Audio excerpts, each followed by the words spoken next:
she should automatically help in the kitchen, she should understand how daughter-in-laws should behave here, she should manage the house without being told. If you have ever felt like no matter how much you do, it's never quite enough. Living with in-laws, especially in our society, is not just about sharing a house. Many people will tell you only these two words: just adjust. But adjusting does not mean constantly suppressing yourself or feeling anxious all the time.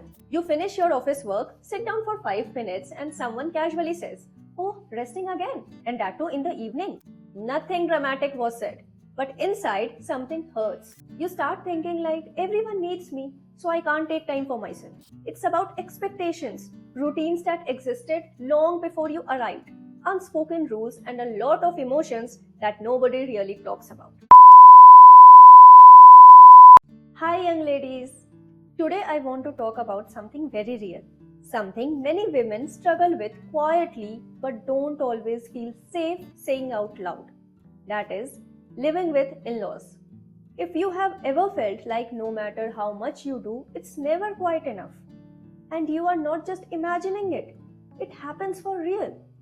And if you have ever wondered why this is so emotionally draining, why can't it just be simple to live comfortably together? Then you are not the only one to think like this. Living with in-laws, especially in our society, is not just about sharing a house. It's about expectations, routines that existed long before you arrived, unspoken rules, and a lot of emotions that nobody really talks about. Let's understand this slowly without blaming anyone, because this is not about who is right or who is wrong. It's about understanding the system you are living in and ways for protecting your peace. The first thing I want you to understand is that you are the one entering an already established family system. You are not joining a blank space. This family has been functioning in a certain way for years and sometimes even decades. There are fixed routines, fixed roles, and fixed ideas of how things should be done. For example, in some homes, everyone wakes up early, eats together at a fixed time, and follows a certain rhythm. Now imagine you are someone who works late, needs more rest, or prefers a different routine. To you, it feels like a small personal preference, but to them, it can feel like a disruption even if they don't say it openly. Psychology calls this status quo bias. People naturally feel safer when things stay the way they always have been. So when you enter with new habits, it can create discomfort, not because you are wrong, but because change itself feels threatening. That's why the first step is not changing things immediately. It's observing, watching, understanding how the house runs. When you take time to understand before reacting, then resistance automatically reduces. The next big source of stress is unspoken expectations. This is one of the most common issues I see in counseling sessions. Nobody clearly says what they expect, but everyone assumes you should already know.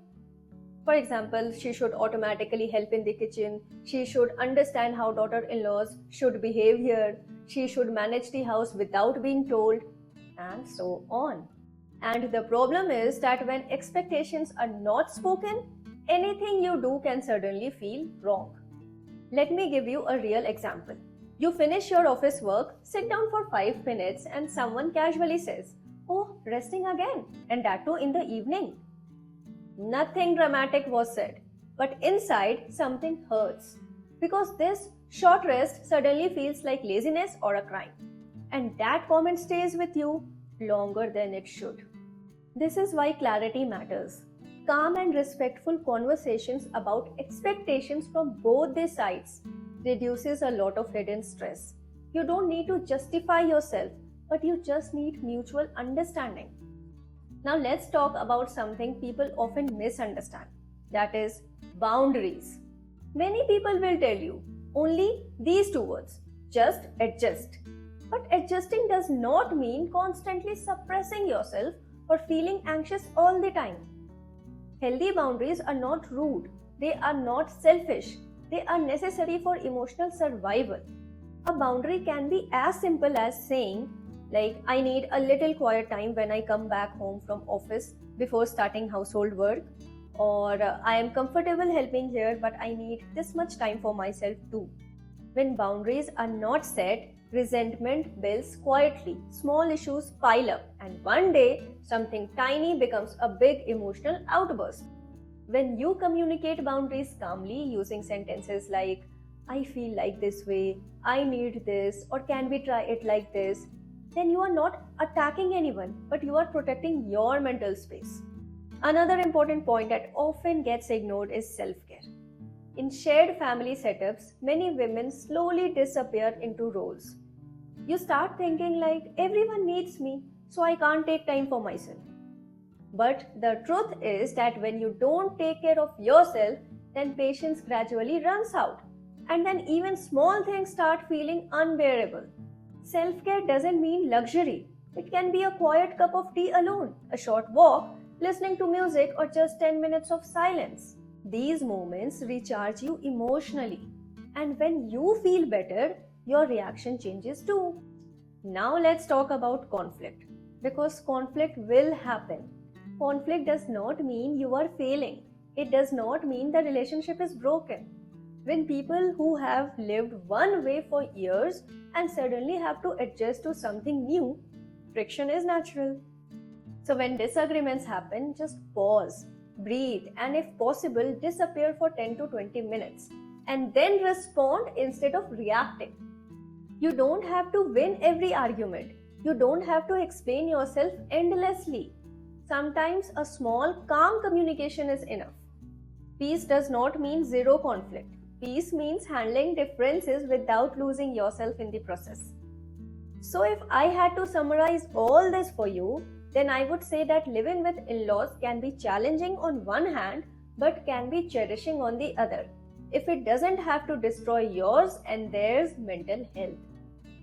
Observe before reacting, bring expectations into the open, set gentle but firm boundaries, take care of yourself without guilt, and remember that conflict is normal. If this video helped you, share it with someone who might be silently struggling. And tell me in the comments what part of living with in-laws feels the hardest for you. Like, share and subscribe for more. Thank you for watching. See you in the next video.